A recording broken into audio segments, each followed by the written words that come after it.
primero murió, el segundo fue un bandido y también murió, y el tercero, Sela, debía de haberse casado con Tamar para tener un hijo y ponerle por nombre el nombre del primer marido, el verdadero marido. Gloria a nuestro Dios. Sin embargo, Judá echó sus cuentas y dijo: el primer marido, el primer hijo mío se casó con ella, murió, el segundo también, no le doy el tercero, que es lo que me queda, que no, y es muy joven, no se lo dio. Y le dijo: mira, vuelve con tus padres, vive con ellos un tiempo y cuando Sela tenga edad, yo te lo entregaré. Vale. Tamar volvió con sus padres, fue pasando el tiempo, Judá no le daba a Sela, no sé si llegó a casarlo, no lo tengo claro porque no lo dice la Biblia, pero no se lo daba y Tamar entendió que no se lo iba a dar. Como consecuencia, estaba Judá por cierta tierra, ella se enteró y fue al pueblo donde él estaba. Se vistió de prostituta, lo siento, se vistió, se disfrazó. Tener en cuenta que las mujeres en aquel tiempo, las orientales, llevaban varios velos y no se le veían nada, ni los ojos, o malmente los ojos. Le salió al encuentro. Se cree que en ese tiempo Judá era viudo. Le propuso estar con ella. Ella le dijo: de acuerdo, ¿qué me darás? Él dijo: ¿qué te parece un corderito? Me parece bien. Dice: mira, no lo tengo a mano, pero puedo darte 2 prendas en señal y mañana te traigo el cordero. ¿De acuerdo? Y le dio Judá a Tamar su anillo y su bastón. Estuvieron aquella noche juntos y él no la conoció, no le vio la cara, pero estuvo con ella. Al día siguiente, antes de que se levantara él, ella ya se había levantado y se había marchado. Él dijo: vale. Se fue donde tenía el ganado y al siervo suyo principal le mandó que le llevara el corderito para que recogiera el bastón y el anillo.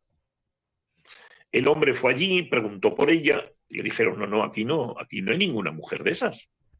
Aquí nunca ha habido tal mujer. ¿Cómo que no? Sí, hombre, no. Aquí nunca ha habido una mujer de esas. Bueno, se volvió donde el dueño, donde el amo, el Judá, que no aparece esa mujer, que allí no ha habido ninguna mujer. Bueno, pues que se quede con el bastón y con el anillo. Ha pasado el tiempo.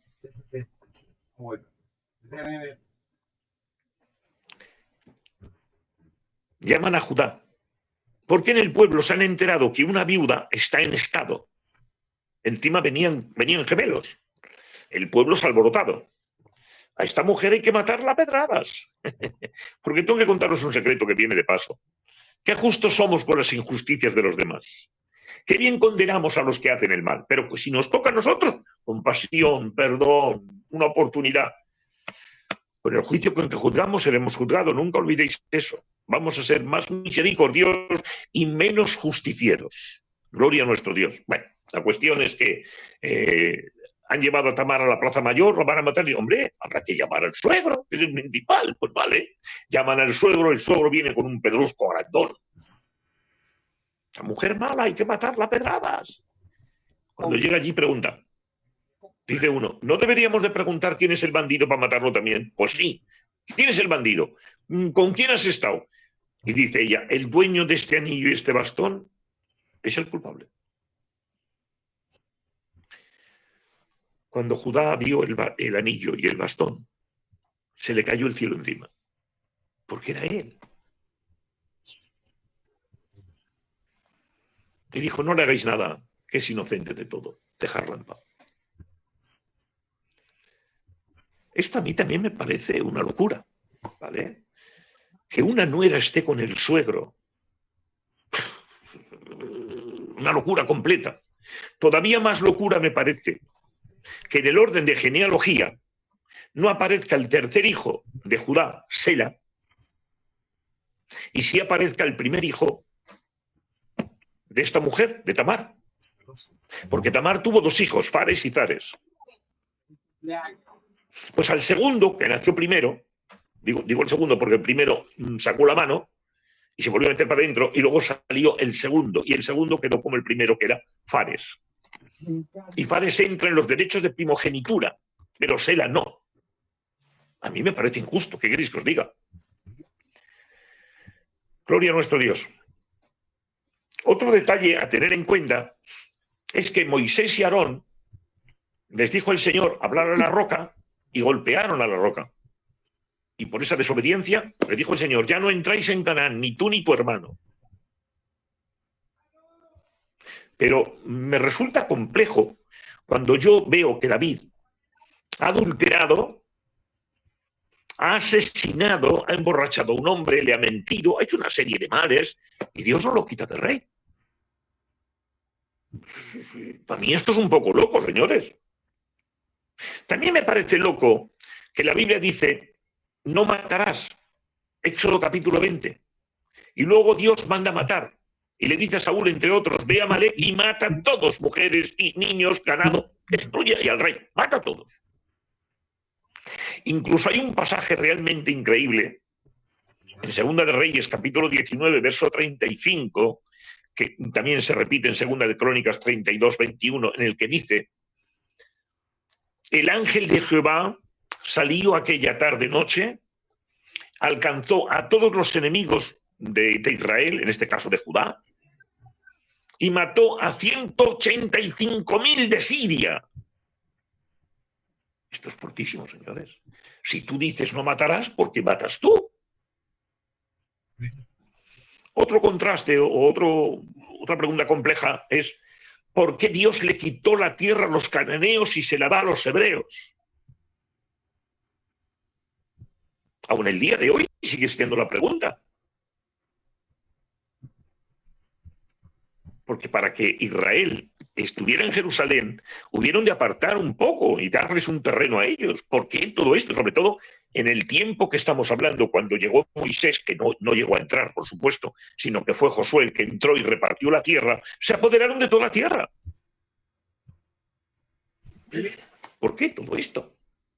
Vamos a explicar una cosa antes de nada, porque si no, nos va a saber a poco. Tenemos que entender que hay algo llamado los derechos de primogenitura. Para Dios son importantísimos y para el pueblo de Israel también. Tenía 4 beneficios. Una doble porción de herencia. Es decir, en una familia que había un matrimonio donde tenía 7 hijos, se hacían 8 porciones, siempre una más. Al primero se le daban 2 y al resto se le daba 1. Ay, es que son 11 hijos, pues hacía 12 partes y el primero 2 y los demás 1 cada uno. Segundo, en ausencia del padre quien mandaba era el primogénito, siempre que tuviera cierta edad. No vamos a decir un niño de 8 años, pues no va a dirigir, pero cuando un niño tenía más de 12 ya había problemas, porque era el primogénito y tenía derecho del gobierno. Es que es muy serio, pero es así. Tercero, derecho de sacerdocio. Antes de que apareciera el sacerdocio de Aarón, en las familias, en las casas, el primogénito tenía derecho de ser el sacerdote. Es decir, que cuando Dios tuviera que hacer algo en la casa, lo hacía con el primogénito. 4. Había una bendición o unos derechos de primogenitura en cuanto a la línea genealógica. Porque en Génesis capítulo 3, versos 15 y 16, dice que el Señor había dicho que de la mujer, le dijo, había un enfrentamiento por el pecado entre la mujer y la serpiente, y el Señor le dijo, la serpiente te herirá a ti en el calcañar, y ella te pisará, la descendencia de ella te pisará la cabeza. Estaba hablando de que el Cristo vendría de la mujer, y de esa mujer el Cristo pisotearía al diablo, cosa que hizo en la cruz. Gloria al nombre del Señor. Lo pisoteó aquel día en la cruz, señores. Jesús venció a la muerte, al pecado y a Satanás. Lo venció, lo tiene atado, ya no tiene nada que hacer. Gloria al nombre del Señor. La Biblia dice, creo que es Hebreos capítulo 9, versos 26 y 28, que Cristo cogía el acta de decretos que nos condenaba y lo clavó en la cruz, lo crucificó y dice, y ya no queda ningún pecado. No lo limpió, no lo borró, no, lo desapareció. Gloria a nuestro Dios. Cuando usted se encuentra con Cristo, le pide perdón y se reconcilia con Él, ya no hay pecados, porque Cristo murió por sus pecados pasados, presentes y futuros, siempre que usted se arrepienta.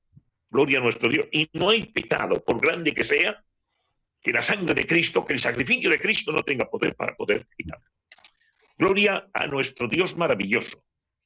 Bendito sea Dios. Por lo tanto, había un derecho de que del primogénito vendría el Mesías.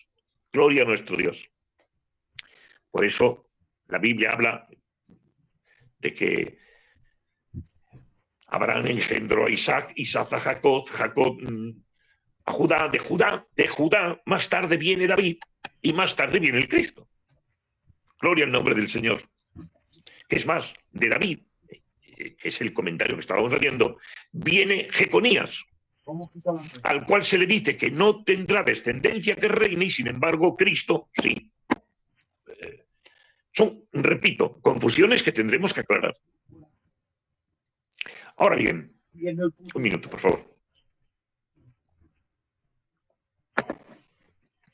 ¿Por qué motivo se perdían los derechos de primogenitura? Porque había motivos. Número uno, por pecado. Caín era el primogénito, pero porque mató a su hermano, no aparece en la genealogía.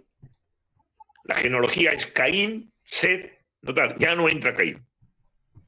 Gloria a nuestro Dios. Rubén era el primogénito de Jacob, pero porque estuvo con una de las mujeres de su padre, también desapareció de la genealogía, no entró en la genealogía. Gloria al nombre del Señor. Es más, tengo que deciros que en los hijos de Jacob se pierde la primogenitura, o mejor dicho, se divide. En el caso de José se quedó con dos partes, porque ya no se llama José, la tribu, sino Efraín y Manasés. En el caso de Judá se quedó de que de él vendría el Cristo Mesías, y el derecho del sacerdocio se lo quedó Leví. Gloria al nombre del Señor. Pero en Cristo se han vuelto a unir los tres, porque los ha recuperado. Y esos tres se los ha dado a la Iglesia. Gloria al nombre del Señor. Hoy la fuerza mayor que existe en la tierra es la Iglesia del Señor Jesucristo.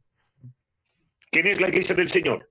Los locales de 10 millones, de 12. No, señores, no, señores. Es el grupo de creyentes que juntos forman la Iglesia del Señor. Gloria a nuestro Dios.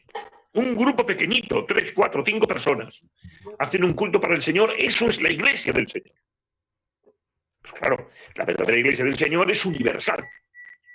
Tenemos hermanos o parte de la Iglesia que está en China, que está en Japón, que está en Latinoamérica, que está en Europa, que está en África. Todos juntos somos la Iglesia del Señor. Pero, aun estando separados, hay grupos que también se consideran la Iglesia del Señor porque son parte de esa Iglesia. Gloria al precioso nombre del Señor. Bueno, repito, se pierde por pecado, también se pierde por no ser hijo de la señora y ser de la concubina o de la esclava, que fue el caso de los descendientes de Abraham. Abraham tuvo primero a Ismael, hijo de la esclava, y luego de Sara tuvo a Isaac, que fue el que heredó. Pero si es que el primogénito era Ismael, sí, pero era el hijo de la esclava. Entonces no tenía derecho a los derechos de primogenitura. Gloria al nombre del Señor.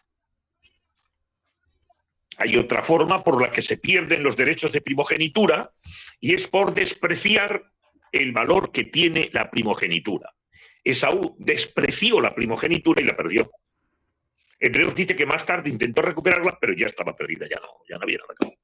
Gloria al nombre del Señor. Bueno, dicho esto, vamos a intentar aclarar estas posibles contradicciones. No las hay. Lo que pasa es que es interesante que entendamos que el lenguaje y la vida de los orientales no es como la nuestra. América entera y Europa somos occidentales y nuestra mentalidad es diferente.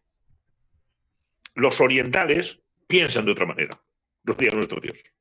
Vamos a empezar por lo primero.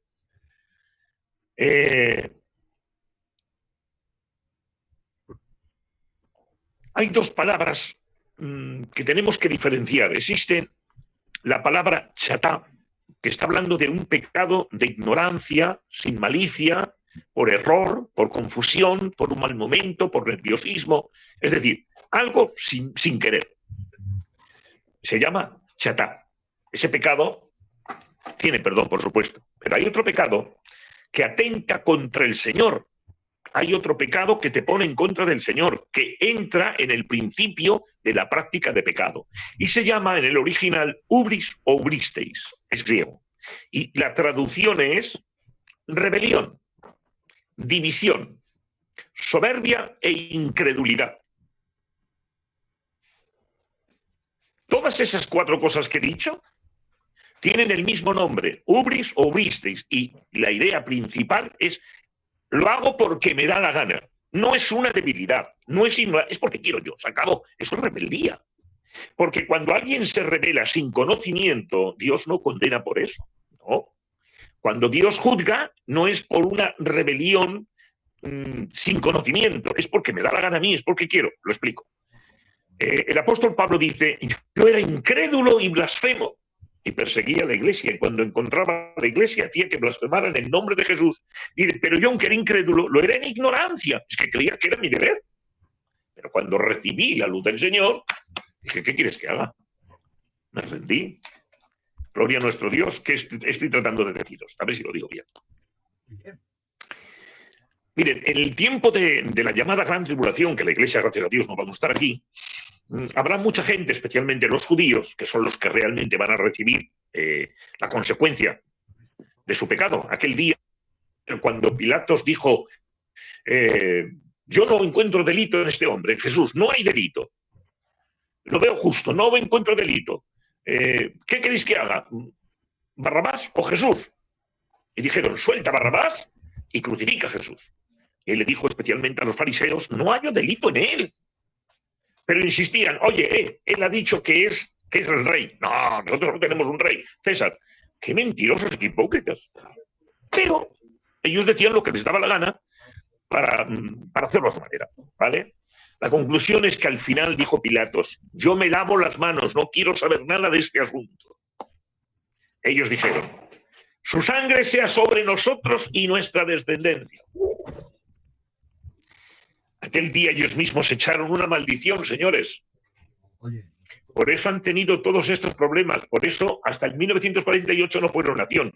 Y no fue reconocida hasta el 1967, en la Guerra de los 6 días.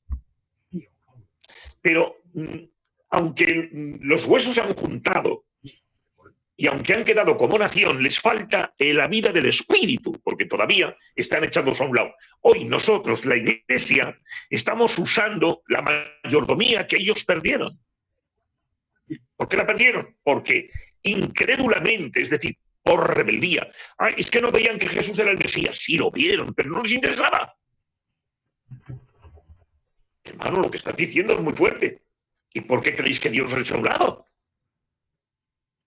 ¿De verdad creéis que Pilatos se puede lavar las manos y ya está? No, mira, os voy a contar un secreto de Pilatos. A partir de entonces, Pilato entró en una fobia, ¿vale? En una manía. Estaba lavándose la mano constantemente. Cualquier cosa hacía, se lavaba las manos. Y se lavaba las manos. ¿Por qué? Porque tenía la conciencia dañada, porque mató a un inocente. Que Israel, los fariseos, no vieron. Claro que vieron. Pero habían antepuesto su tradición, su costumbre, su legalismo a la palabra de Dios, a la verdad de Dios. Y Jesús se lo demostró un montón de veces. Y como él decía: no me queréis creer por lo que yo digo, creedme por las señales. Pero ni con señales ni nada, no quisieron señales. Si leen ustedes despacio Juan capítulo 5, verso 30, verán que Jesús se defiende hablando de las señales que él tiene. Y dijo: no es que yo dé testimonio de mí solamente, sino que también Juan, al que habéis creído que era el Mesías, da testimonio de mí. Las obras que hago, los milagros, las sanidades, las liberaciones dan testimonio de mí. Mi Padre desde el cielo ha hablado varias veces. Cuando me bauticé, se abrieron los cielos y habló. Y cuando la transfiguración volvió a hablar. Y las escrituras de las que tanto habláis y Moisés hablan de mí. Pero no querían, señores. Él cumplía todas las profecías. Pero repito, hay gente incrédula que no quiere recibir la verdad. Y esto es lo que es ubris y obristis. No quiero. Soy soberbio. Y ustedes me preguntan a mí, ¿usted es humilde? Tengo ratos de humilde y ratos de orgulloso, pero no soy soberbio. No. Donde hay soberbia no hay ninguna humildad. Yo creo que soy orgulloso con detalles de humildad. O, si queréis, humildad con detalles de orgulloso. Yo creo que soy más orgulloso con detalles de humildad, porque estamos en el trato de Dios. Antes de que Él me conociese, antes de que Él me tratara, señores, yo era más orgulloso que dices, apenas era humilde. Porque no hay que confundir. No es lo mismo ser humilde porque Dios te ha tratado a que tú no tengas carácter y vayas de humilde. Es diferente, ¿eh? Pero bueno, no me quiero ir de aquí. Gloria al nombre del Señor. ¿Qué estoy tratando de decir? El primer problema que nos encontramos es que a Jeconías se le ha dicho que no va a reinar ninguno de sus hijos, y sin embargo la Biblia dice que Jesús reinará para una eternidad en Israel. Y el reino milenial es precisamente con Israel. Entonces, ¿qué pasa? ¿Que la Biblia está mal? No. Voy a tratar de aclararlo y veréis que no hay complicación. Es verdad que Mateo habla de la genealogía del Señor Jesucristo, pero cuando dice José engendró, o de José viene Jesús, es incorrecto. ¿Por qué? Porque José no era hijo de Jesús, no era hijo de José. Él era el padre adoptivo. La que sí era María. ¿Qué tiene que ver? Tiene que ver porque si vais al libro de Lucas, capítulo 3, versos 39 en adelante, 39 no, 23 al 39, creo que es así, dice que Adán engendró, y llegó un momento que dice, y María, de la cual viene el Cristo. ¿Qué quiere decir esto? Que María y José eran familias descendientes los dos de David. Claro, tener en cuenta que David tuvo un puñado grande de hijos y uno venía de una rama y otro venía de otra.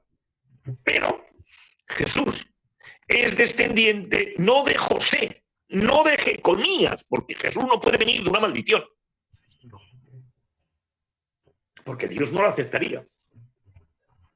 Ahora bien, este rompecabezas que estamos hablando, que esto es un rompecabezas, señores, es que Jesús venía de María. Por lo tanto, ¿qué tenemos que decir? Que sí, Jeconías no tuvo descendencia. Notar, no tuvo descendencia. Pero Jesús no venía de Jeconías, venía por otra línea. Si no recuerdo mal, por un hijo que David tuvo que se llamaba Natán. No de Salomón. Gloria al nombre del Señor. Dicho de otra manera, señores, la Biblia lo tiene todo correcto. Y cosas que a nosotros nos parece que son confusiones y errores, no lo son. Dios lo hace todo perfecto. Gloria a nuestro Dios. Vamos a aclarar un segundo detalle con respecto a Tamar. Usted y yo condenamos a Tamar por nuestra mentalidad. Pero hombre, por favor, que se enrede con el suegro. Que tenga un hijo con el suegro, entonces el hijo que es del suegro. Por una parte es padre, pero por otra parte es abuelo. Es decir, que es hijo y es nieto. No, veréis, el mismo Judá, cuando se da cuenta de lo que ha ocurrido y se da cuenta que es él el que estuvo con ella y que está embarazada de él rápidamente dijo, más justa eres tú que yo. Que tú te cuidaste de la memoria de mi hijo y yo no. Que tenía que haberte dado el tercer hijo y no te lo di. Tenías derecho. Nadie la toque, nadie le diga nada. Está libre de todo. Es inocente, yo soy el culpable. Gloria a nuestro Dios. Pero ahora surge el problema. ¿Por qué no entró Sela, que era el tercer hijo de Judá, y entra el primer hijo de Tamar? ¿Por qué los derechos de primogenitura pasaron al hijo de Tamar y no a Sela? Bueno, pues miréis por qué. Porque la Biblia enseña que Judá se casó con una canaíta, de la cual tuvo 3 hijos. ¿Quién es canaíta? Los descendientes de Canaán, los descendientes de Can. Y ahora tenemos que remontarnos otra vez al libro del Génesis, donde dice la Biblia que cuando salió Noé con sus hijos del arca, que acabó el diluvio, salió para afuera, plantó una vid, salieron las uvas, hizo vino, lo bebió, se emborrachó, se desnudó y cayó al suelo. Lo vio Can. Y fue diciendo que el padre estaba desnudo. Bueno, hay otra teoría, con mucha base, lo confieso, con mucha base, de que Can se aprovechó de su padre y lo violó. Lo siento, pero esta teoría tiene mucha fuerza, más de la que podemos pensar. Yo le he dado muchas vueltas. No me gusta, pero tener en cuenta que Can venía precisamente de un tiempo en los que el hombre estaba con el hombre, en los días del Génesis 6, antes del diluvio. Entonces, es muy posible. La otra es que sencillamente lo vio desnudo y se lo fue a contar a todos. Los 2 hermanos, al enterarse, fueron donde estaba el padre, en la tienda donde estaba tirado. Llevaron una manta o lo que fuera, y cuando vieron dónde estaba, fueron andando hacia atrás, lo dejaron caer y lo taparon sin verle la desnudez. En el libro de Levíticos habla de esto que os he dicho yo, que no verás la desnudez de tu madre, de tu padre, de tu cuñada, etc. Y ¿estoy apoyando esto? No, digo que son las 2 teorías y que hay que decirlas, hay que ser nobles. Gloria a nuestro Dios. Pero yo voy a esto. Cuando se despertó o cuando salió de la borrachera, Noé preguntó qué había pasado. Y le contaron lo que había ocurrido. Y Noé bendijo a sus 2 hijos que lo taparon. Bendito sea Sem y bendito sea Jafet. Pero con respecto a Can, dice, maldito sea Canaán, la descendencia de Can, que sea toda maldita. Por lo tanto, aquí viene el asunto. Sela no podía entrar en la genealogía del Mesías porque él venía de una maldición. Su madre estaba bajo la maldición de Noé. Gloria a nuestro Dios. La verdad es que Dios es increíble y lo hace todo de una manera que te asombra y te asusta. Vamos a ver. Entramos en el tercer detalle, cuarto, que a Moisés y Aarón el Señor no les dejó entrar en Canaán porque habían desobedecido, porque golpearon la roca en lugar de hablarle. Pero tan grave era el asunto. Y sin embargo, en el caso de David, adulteró, mintió, emborrachó a un hombre y lo mandó matar. Y no lo quita Dios de rey. Voy a contaros algo muy profundo y muy serio. En el caso de Moisés y de Aarón fue porque quisieron ellos. Fue una desobediencia. Vamos a oír lo que le dice el Señor a Moisés y a Aarón. Porque no me habéis querido creer para santificarme delante del pueblo. No habéis querido, os habéis negado, os habéis rebelado descaradamente. Ya no entráis en Canaán. 3 veces intenta Moisés que le deje y dice el Señor que no. La tercera le dice, te voy a dejar que lo veas desde un monte, pero no entras en Canaán. Qué fuerte. Y diréis, bueno, pero lo de David era peor. No. ¿Cómo que no? No. En el caso de Moisés y Aarón, tuvieron un detalle de soberbia. En teoría debe ser. Porque yo quiero. A ver, ¿quiénes sois vosotros, pueblo rebelde, que siempre tenemos que estar sacando? ¿Cómo que tenéis que estar sacando? Tú no has hecho nada, hombre. Tú solamente eres el instrumento de Dios y vas como que... No, por eso, esa soberbia no lo dejó entrar. Sin embargo, en el caso de David, no voy a defender a David, no, que va. Pero dice la Biblia, era tiempo en que los reyes iban a la guerra y él no fue. ¿Qué está diciendo? Que David estaba en una decadencia. ¿Por qué no fue a la guerra? Porque estaba, vamos a ver cómo lo digo, estaba en un plan vago, dejado, abandonado y no quiso ir a la guerra. Pero era tiempo de que él tenía que ir todavía como rey. El no haber ido habla de su descuido. Se puso en la terraza o en el terrado, vio a una mujer, la codició. No es que la deseó, no, fue peor. Jesús dice que cuando alguien codicia a una mujer, codicia en su corazón y adulterado con ella. ¿Qué quiere decir? No es un deseo, señores. Yo mañana veo un coche bueno de 4 millones de euros y, ¡oh, qué bonito! Pero nada más. Pero, miren, dice el libro de Santiago, capítulo 1, versos 12 en adelante, Dios no puede ser tentado por nadie. Cuando alguno es tentado es porque está en su propia concupiscencia. La palabra concupiscencia en el original es epitunia y se traduce deseo, número 1, deseo desordenado y apasionado. Es decir, tiene 3 niveles. La atracción es ver algo que te gusta. Un hombre ve a una mujer guapa y le gusta. Una mujer ve a un hombre bien plantado y, ¡oh, qué hombre! Ya está, no pasó nada. Pero cuando el hombre o la mujer empiezan a maquinar cosas, eso ya no es atracción, es seducción. Ahí hay pecado. Y claro, si encima estás con él o con ella, pues es la concepción. Dicho de otra manera, yo veo el coche, me gusta, muy bonito, me encantaría, nada más. Pero hay otro que dice, qué bonito, me encanta. A ver, oye, lo ha dejado abierto, se le ha caído la llave. A ver si se va y voy a por la llave, arranco el coche y me lo llevo. Si él, cuando ya está pensando en llevárselo y está mirando, y si el hombre da 2 pasos, pues se da cuenta que no tiene la llave y la empieza a buscar, él ya ha pecado porque ha entrado en la seducción, ya ha decidido en su corazón robarlo. Pero si encima el hombre no se da cuenta y se marcha, él va, ve la llave, abre el coche y se marcha con el coche, eso es la concepción, es decir, total. ¿Qué quiero deciros? La atracción no tiene pecado, la seducción sí, y la concepción es completa. No sé si lo he explicado bien, espero que sí. Bien, en el caso de David, llegó a todo, estuvo con ella.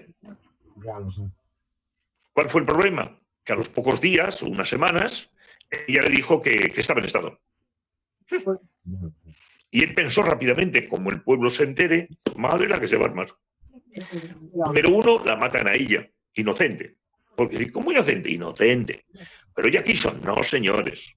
Ella aceptó, pero es que era el rey, era una autoridad y ella enmudeció porque no le quedaba otro remedio. Por eso Dios más tarde compensó a esta mujer dándole a Salomón. Gloria a nuestro Dios. No, él sí, él pecó. Pero el pecado de él ahora era que, ¿cómo hago? Como se enteren todos de lo que pasa, matan a la mujer y matan al niño. ¿Y el niño qué culpa tiene? Ella no tiene culpa, pero es que el niño menos todavía. Y como se enteren de que el rey ha cometido tal delito, ¡madre la que va a ver! Israel se viene abajo, se divide todo, se rompe todo, y él no quería eso. Yo no pienso que David pensó en él, no. Más bien creo que no quería que ocurrieran esas cosas porque haría daño al pueblo, a la mujer y al bebé. ¿Qué es lo que maquinó? A ver cómo podemos tapar este mal. Mandó llamar al marido para que estuviera con la mujer. Pero él decía que de ninguna manera. ¿Cómo va a estar él con la mujer, va a comer y a beber tranquilamente cuando el arca y los hombres de Dios están allí en la guerra? Que no, y que no, y que no. Lo emborrachó, señores, pero ni borracho entró, se quedó en la puerta también. Tampoco entró, tampoco subió a estar con la mujer. Claro, él dijo, cuando sepan que esta mujer está en estado, él va a decir que no estuvo con ella. No. Entonces maquinó, pensó y dijo, bueno, al fin y al cabo es un hombre de guerra. Le mandó una carta y le dijo a Joab, ponlo al frente y dejarlo allí para que muera. Al fin y al cabo es un soldado y se mueren muchos en la guerra. Diréis, pero bueno, él no era consciente. Sí y no, porque estaba intentando callar su conciencia. Gloria a nuestro Dios. Y después de esto, si os dais cuenta, cuando Natán descubrió que era él, le dijo, ese hombre eres tú. Él dijo, soy yo, sí, señor. Mi pecado está delante del Señor. Se rindió, se rompió. Pero repito, no es lo mismo. A veces un pecado encadena otros pecados. Y esto es lo que le pasó a David. Un pecado le llevó a otro. Adulteró con la mujer. Sí, es cierto. Y para que no la mataran a ella ni al bebé, intentó que el marido estuviera con ella y tapar el pecado. Como no se consiguió, él pensó, es que va a haber una ruina terrible, porque además en Israel, el rey que ha pecado de esta manera, eso sería... Entonces él pensó que era peor no remediarlo, entonces mandó matar a Urías Eteo. Viene de paso y os diré, hay hombres como David increíbles, pero aunque David haya caído, hay hombres que no tienen nombre, pero que son tan increíbles que ni a un borracho son capaces de pecar. Lo diré de otra manera. Hay personas que tienen sueños terribles y aún en el sueño se ponen a reprender. Hay gente que tiene un corazón muy sano y muy bueno. Y viene de paso y te diré, es mejor ser bueno que grande. Gloria a nuestro Dios. Repito, yo no defiendo a David. David lo hizo muy mal. Pero no es lo mismo que Moisés. ¿Por qué? Porque Moisés lo hizo porque quiso y Aarón también. Fue porque me da la gana, por rebeldía, pero David no. David fue por debilidad. Hay una gran diferencia. Gloria a nuestro Dios. Y miren, para que se entienda mejor. A Aarón se le dice que no puede entrar en Canaán y sin embargo, en el libro de Éxodo capítulo 32, le piden que haga un becerro de oro, acaba haciendo un becerro de oro, Génesis 32, y mirad qué locura dice. Mañana fiesta para Jehová. O sea, que haces un becerro, haces un ídolo y encima lo quieres taparlo como que no ocurre nada. Fiesta a Jehová. ¿Cómo que fiesta a Jehová? El libro de Hechos capítulo 7, verso 42, dice el Señor respondiendo, no es ninguna fiesta para Jehová. Esto es fiesta para vuestro Dios Renfán y vuestro Dios Moloc, es decir, para Baal, para el diablo. Sin embargo, el Señor no lo quitó de sacerdote. Al contrario, en una de las ocasiones que subió Moisés le dijo, cuando bajes, coja a tu hermano y delante de todo el pueblo, úngelo y hazlo sumo sacerdote. Para que Moisés dijera, pero Señor, Aarón es el que hizo el becerro. No, te lo pongas. ¿Por qué esa diferencia? Golpean a la roca y no pueden entrar en Canaán. Haz un becerro y lo pone de sumo sacerdote. ¿Dónde está el problema? Os lo voy a decir. El problema de Aarón, señores, es que él no era un hombre de guerra, no era un hombre de autoridad ni de gobierno, no era un hombre para dirigir, era un sacerdote. Él se ministraba de cara a Dios, pero no de cara al pueblo. Y Moisés cometió el grave problema de no dejar una autoridad como, por ejemplo, Josué, que tenía voz de mando, sino que dejó a su hermano, que no tenía voz de mando. Entonces, Dios, que conoce el corazón, sabía que en el caso de Aarón no tenía capacidad para enfrentarse. Y no se lo tomó en cuenta. Pero cuando hicieron lo de golpear a la roca, lo hicieron con soberbia.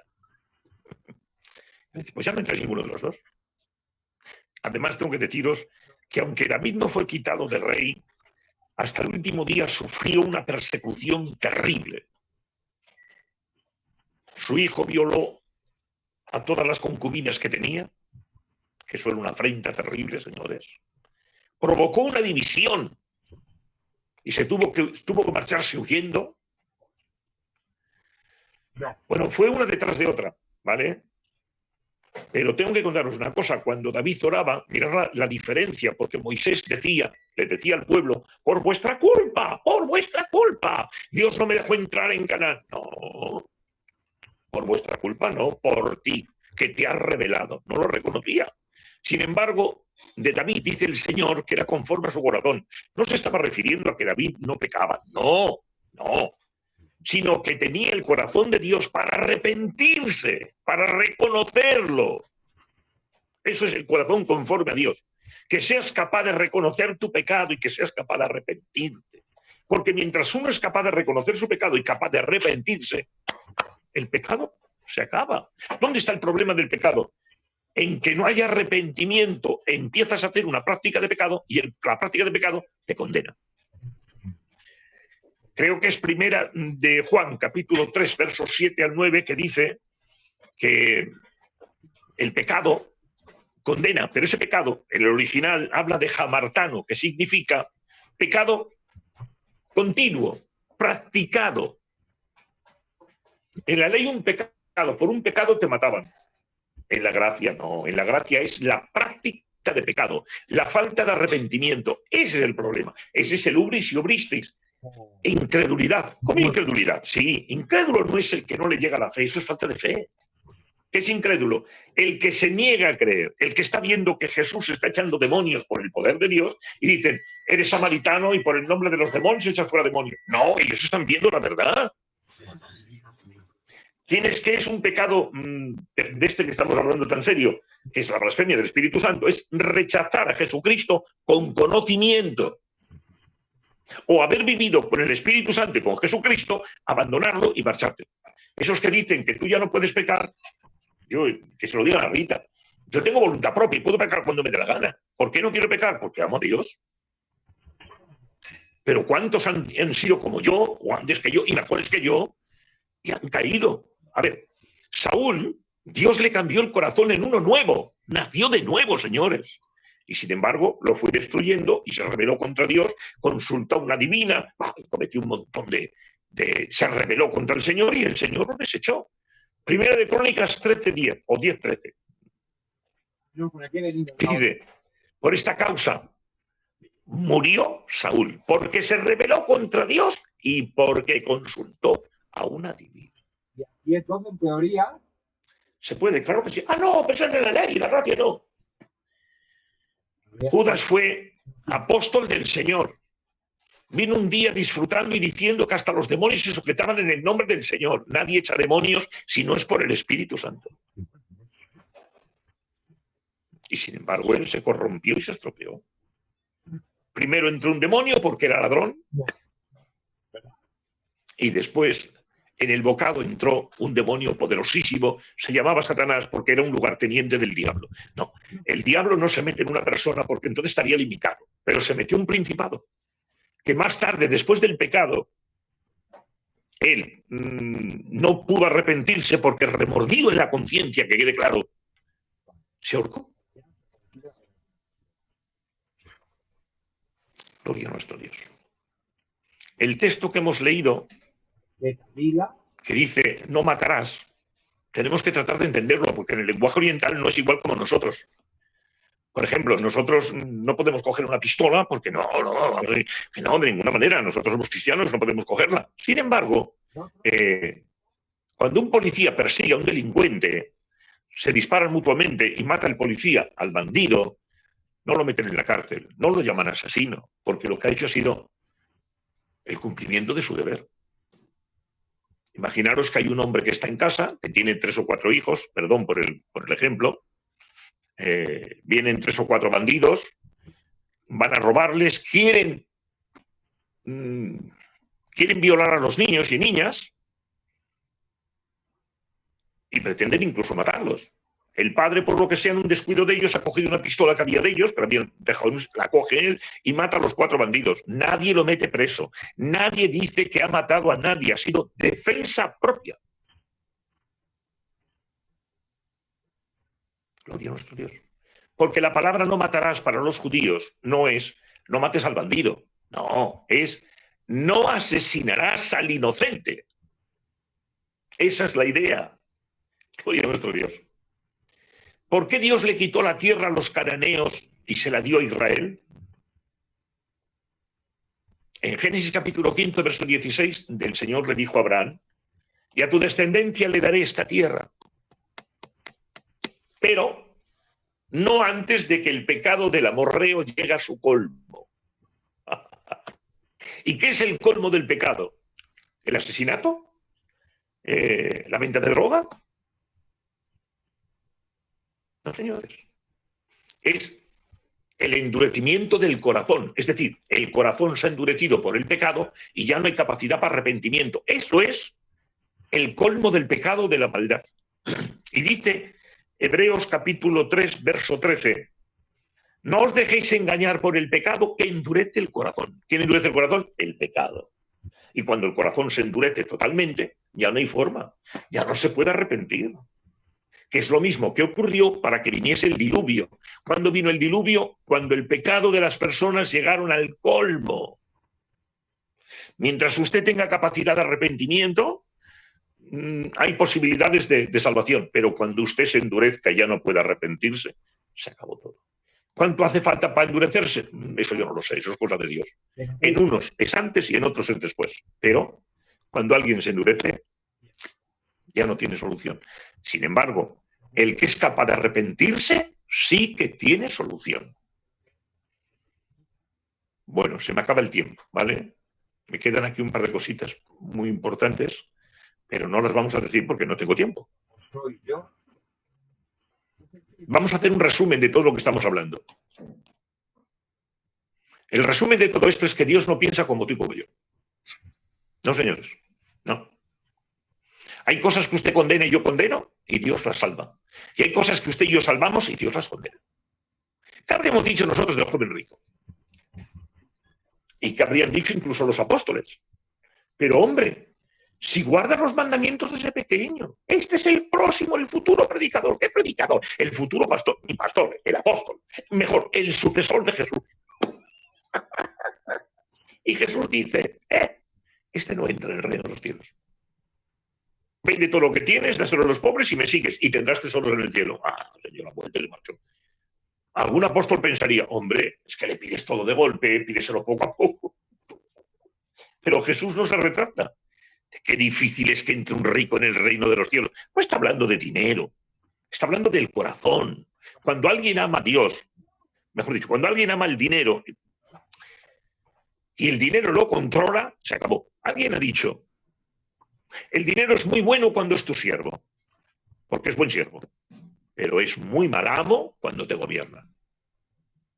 El hombre que ama el dinero y que antepone el dinero a todo, no sirve para Dios. Por eso Jesús ponía un ejemplo, que era más fácil que entrara un camello por el ojo de la aguja a que un rico entrara en el reino de los cielos. Se han dicho muchas cosas, que si en aquel tiempo los castillos, las murallas tenían unos agujeros por donde entraba un camello muy justo. No, no, esto es un lenguaje de hipérbole, lo que usa a 2x3 la Biblia. El uso aumentativo disminutivo de las cosas, porque los judíos tienen este lenguaje exagerado. ¿Y qué es lo que dice? Por ejemplo, en otro momento dicen ellos, las murallas llegaban al cielo y ellos eran tan altos que nosotros somos como saltamontes, como langostas. Hombre, no, es una forma de decirlo. Eran muy exagerados. El mismo Juan dice, si tuviéramos que contar todo lo que hizo Jesús en los 3 años en la tierra, no habría libros en el mundo, no habría hojas en el mundo, ni libros. Bueno, ¿qué es lo que está diciendo Juan? Pues que se escribió solo un poco de lo que hizo el Señor. No fueron los 3 años, se cuenta un poco. Un resumen. Gloria a nuestro Dios. Y de esta manera, lo que trato de deciros es que cuando Jesús dice que es más fácil que un camello entre por el ojo de la aguja a que un rico entre en el reino de los cielos, es un lenguaje de hipérbole, el uso aumentativo, disminutivo de las cosas. Alguien compra un coche. Tiene 10 años el coche, pero está muy bueno. Y le pregunta a otro, ¿qué tal el coche? Nuevo, está nuevo, de paquete, nuevo. ¿Cómo que nuevo? Que tiene 10 años, no sé. Pero yo he entendido lo que quiere decir, que está muy bueno. Gloria a nuestro Dios. Tenemos que tratar de entender el lenguaje de los judíos. ¿Vale? Con la mujer adúltera, los formales, los religiosos, los legalistas, la querían matar a pedradas. Pero Jesús dijo, el que esté limpio de pecado tiene la primera piedra. No había ninguno. Tenemos que dejar de ser tan justos, tan legalistas, con tantos perjuicios y empezar a vivir la palabra de Dios como es. Dios no piensa como nosotros. Condenamos cosas que Dios salva y salvamos cosas que Dios condena. Voy a finalizar con una anécdota. No he acabado. Hay detalles muy buenos, pero son las 6:30. No, está bien, está bien. Tengo que ponerme un límite porque si no, no se puede. Una cierta vez llegaron unos misioneros a África y les enseñaron, los bautizaron. ¿Tú cómo te llamas? Yo me llamo Malo Tutún. Oh, no, tú ahora ya te llamas Pedro. Oh, el bautizado. Y al otro, ¿cómo te llamas? Tío, otro nombre rarísimo. Y lo metieron, tú te llamas Pablo. Bueno, Pues llegó el día de la cuarentena y no estaban allí los misioneros. Ellos tenían hambre, no había nada que comer, había un cordero y se lo comieron. Lo asaron y se lo comieron. Cuando estaban comiéndolo, vinieron los misioneros. Pero hombre, ¿qué habéis hecho? Pero si es la cuaresma, si no podéis comer carne, que os lo habíamos dicho. No, esto no carne. ¿Cómo que no carne? Esto es cordero. No, esto no cordero, esto no carne. Se habla de ¿Qué queréis decir? Nosotros hemos ido al río, esto no lo hemos metido y hemos dicho, ya no carne, ahora pescado. el gas. Esto es lo que trató de hacer Aarón en su momento. ¿Me sigue faltando? Se han abierto. Quitar el pecado y disfrazarlo. Mañana fiesta para Jehová. ¿Qué fiesta para Jehová, hombre? Si estás haciendo una idolatría, hombre. Ya es malo estar cometiendo pecado para que encima lo quieras encubrir. Ya es malo que estés haciendo algo que está mal para que encima quieres lavarle la cara y hacer ver que no es malo. No, ahí no podemos entrar. Almacenamiento. El resumen del mensaje de hoy es: tenemos que aprender primero a estudiar la Biblia, segundo a entender que los orientales no piensan como nosotros, pero lo más importante, no disfraces las cosas. Lo malo es malo, no lo llames bueno. No quieras quitarle importancia. Que el Señor nos ayude a cada uno. Dios no piensa como usted y como yo. Al que hemos condenado al infierno, quizás mañana cuando vayamos al cielo lo veamos allí. Y al que hemos salvado, quizás no esté allí y esté en el infierno. Porque Dios mira más la intención que la acción. Así que el Señor nos ayude. Creo que os hemos dado luces de lo que queríamos hoy y espero de corazón que el Señor os bendiga poderosamente. Quiero hacer una oración rapidita. En el nombre del Señor Jesucristo, Espíritu Santo, queremos orar por cada uno de los oyentes para que tú bendigas a cada uno y esta palabra se multiplique en cada uno de ellos. Ojalá, Señor, haga la función que tú quieres. Yo mi parte era exponerla. La tuya era ayudarme, por supuesto. Y, como no, convencer a cada uno de su condición y la necesidad de esta palabra. Bendice a cada uno, por favor. Bendice muy especialmente a nuestro presidente, el hermano José Antonio, apóstol del Señor. Gracias. Bendícelo poderosamente, cuida de él y de su hogar en el nombre de Jesús. A los demás, que el Señor los bendiga poderosísimamente. Y gracias por haber estado ahí. Bendiciones para todos. Adelante, Brainer. Bendiciones, bendiciones. Muchas gracias, apóstol Manzano, por esa palabra y muchas gracias por compartirnos. Pido perdón, tuve un inconveniente directamente con el internet aquí donde me conecto, pero al final pudimos conectarnos, pudimos estar aquí a escuchar la palabra del apóstol Manzano y poder también apoyarle